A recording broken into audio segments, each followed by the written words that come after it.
Phoenix Double Open Comb Stainless Steel Evolution Safety Razor? That's a mouthful, but let's check it out.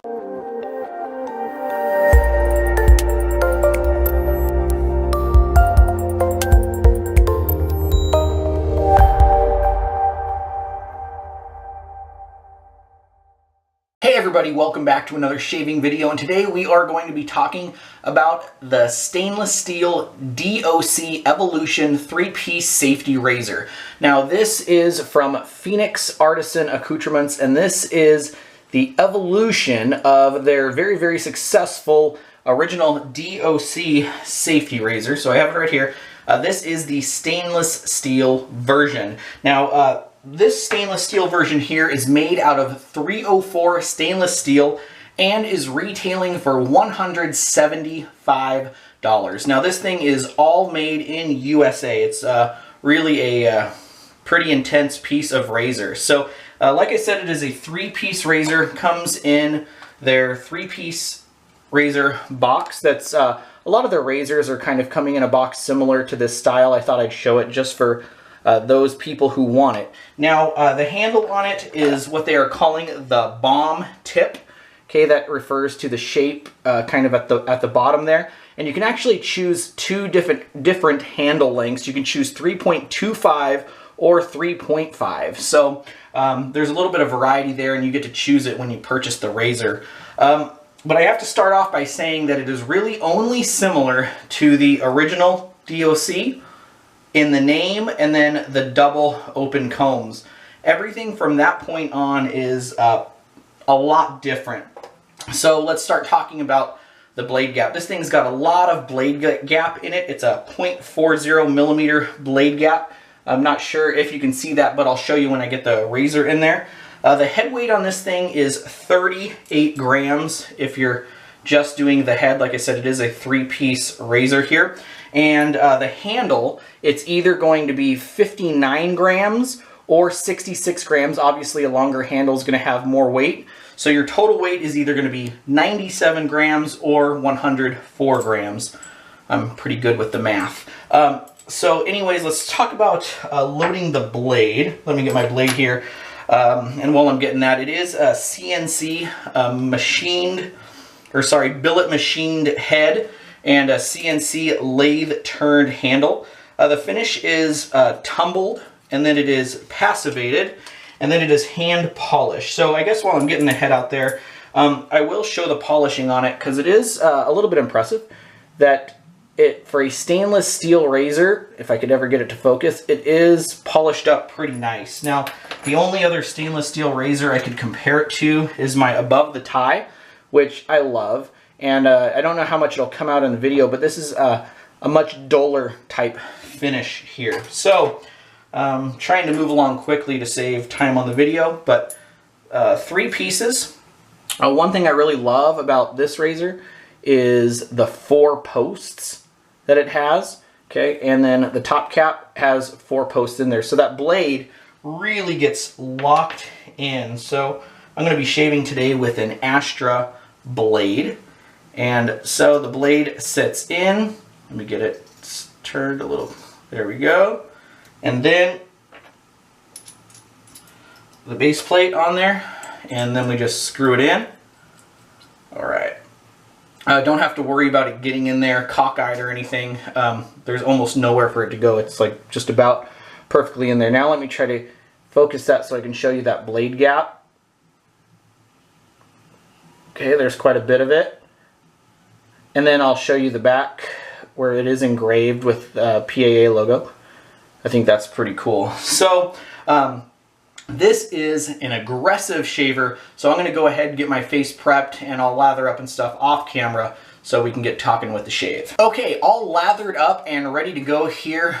Today, just in case you were wondering, I am using the Tokyo Rose shaving soap. This was the official soap of the Big Shave West. Awesome wet shaving meetup that I just came back from. So let's get started with the shave. Now, one thing I forgot to mention is the knurling on the handle is really good. It's really grippy. No problems if I dip my hand into water. It's going to be really good.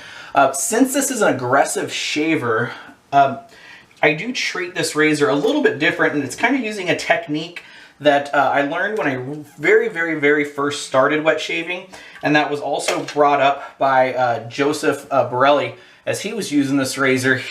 He kind of mentioned that you kind of lead with the top cap, and so what that means to me is, so I kind of line it up, and then I want to start with the razor like perpendicular to my face, and then just angle it to the very steepest angle where that's going to cut. Because this does have a blade that sticks out quite a bit.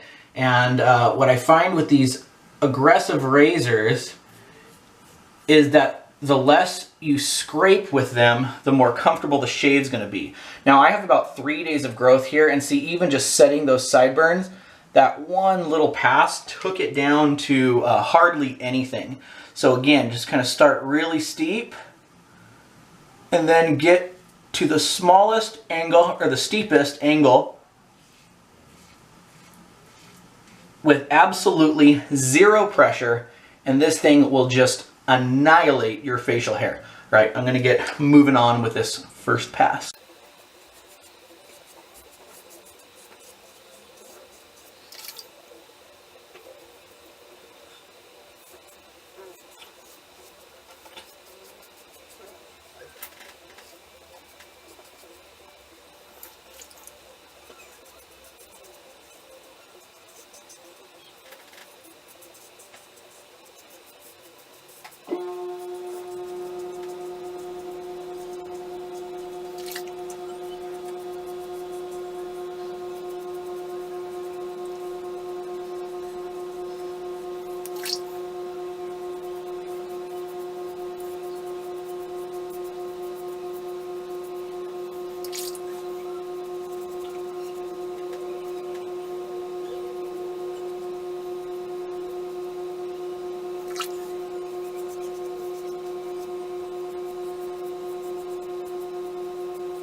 One pass down with the Evolution stainless steel, and it's already very close. This razor is a beast, and definitely one to be respected. It just absolutely annihilates hair. I do have an Astra in there, which is kind of like my go-to blade. I wouldn't imagine putting a feather in there, but some of you guys are definitely braver than I.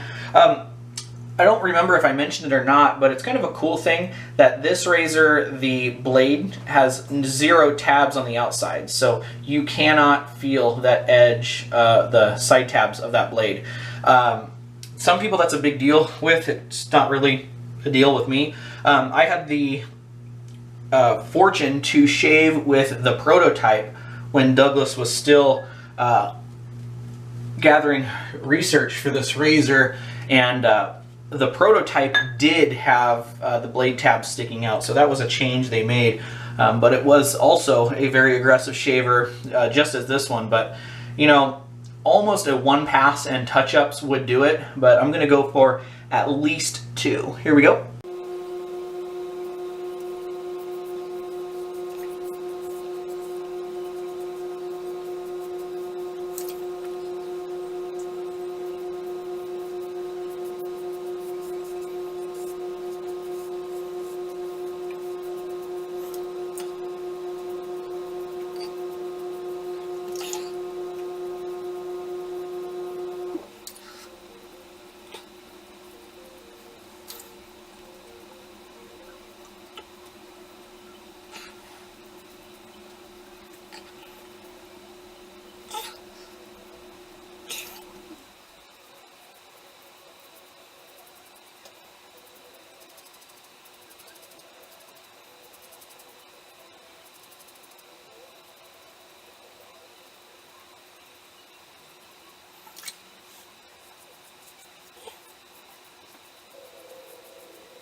Two passes down, and this shave is exceptionally close. The only additional things I'm going to do, I'm going to touch up just some of my tough spots kind of right next to the lips, and then also under the neck, I get a little, it's just hard to get with a second pass. So I'll take care of that very quickly.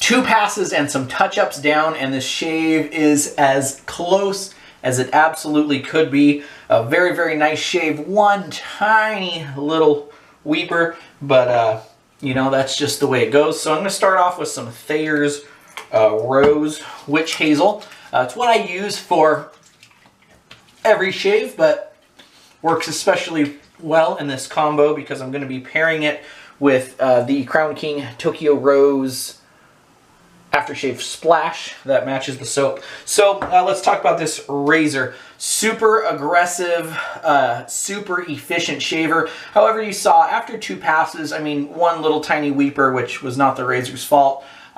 Just a great shaver. Now, I have to admit, I could not use this razor every single day as it would just be too much. So it would have to be an every other day thing, or a lot of times what happens is I'll shave on a Thursday night and then I won't shave again until Saturday morning. It's definitely a razor I would use during those times. So, as far as my opinion of it, I absolutely love it. It's a great razor. Does everything you need to do. As far as the price, $175 is definitely a lot for a razor. However, it is right in line, actually a little bit less than the Above the Tie. These, that one I showed, the S1 Slant, here it is. You know, also a stainless steel razor in the same league. These are $185. So, the finish on this one, like I showed earlier, a little bit more polishing going on there. So, it's definitely right in line. Now, but I do have to say, you know, do you need a stainless steel razor to get the best shave of your life? I don't think so. My wife would tell you something different. She absolutely loves these stainless steel razors for some reason. I think it has to do with the weight. You know, she just absolutely loves them. However, I do think that there's value in this. Remember that there's a difference in value. A high-priced item can have value because it gives you a lot. You have to remember how well these things are made. I mean, literally, your children's children could be using a razor that's of this quality. You know, we talk about the quality of like these vintage Gillettes that were made in the 50s. They weren't stainless steel. I mean, these things will literally last you hundreds of years. So, you know, if you're somebody who wants a really aggressive razor, a super efficient, super good shaver that is just of the absolute utmost quality, I absolutely would recommend this razor for you. You know, the handle, it's kind of got a good, that bomb tip. I've still trying to working on utilizing it, keeping the finger there with the pinky. It's kind of a nice support. The biggest thing you need to know about this is just that absolute featherweight touch. Keep it perpendicular, and then just give it the slightest angle or the steepest angle possible, and it will just shave unbelievable. If you want any more information about this razor, I'll put a link below in the description that will take you right to the page for this razor where you can purchase one if you'd like. And if you have any questions, please leave them below. I do try to respond to any and all questions. And thank you so much for watching. I really do appreciate you guys liking, commenting, subscribing, and all that. And until next time, we'll see you with another video. Bye.